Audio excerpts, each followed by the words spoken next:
சொல்றாரு, நீ என்ன பண்ணாத, சத்தம் போடாத, வாய் பேசாத, ஆள் பறிக்காத, எதுவும் பண்ணாது. அப்ப அந்த ஸ்திரீ கை கலமா பிடிச்சாச்சு, இயேசுவை குற்றப்படுத்துவதற்கு வந்து நின்னாச்சு. இப்ப சொல்றாரு, கல்ல போடலாமா வேண்டாமா? இயேசு ஒரே வார்த்தை சொன்னாரு. இயேசு மாதிரி ட்ரிக்கா உங்களுக்கு பேச தெரியுமா?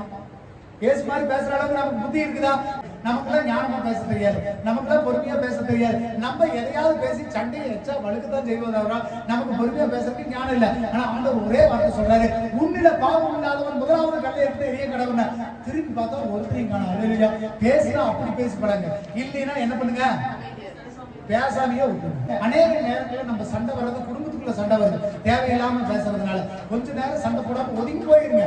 பிள்ளைகள்கிட்ட சண்டை, வேலை செய்கிற இடத்துல சண்டை, மூணாவது சபைக்குள்ளேயே நிறைய நேரங்கள்ல சண்டை, நிறைய நேரங்களே வாக்குவாதம். எத்தனையோ பேர் இன்னைக்கு வரவங்க நாளைக்கு சபைக்கு வர்றதுல காரணம் என்னங்க? பாஸ்டர் பேசுறது பிடிக்கிறது இல்ல, விசுவாசிங்க பேசுறது பிடிக்கிறது இல்ல, அவர் பேசுறது பிடிக்கிறது இல்ல. தேவையில்லாத தர்க்கங்கள், தேவையில்லாத சண்டைகள். ஏன்? நீங்க வாயை திறந்து பேசுறீங்க.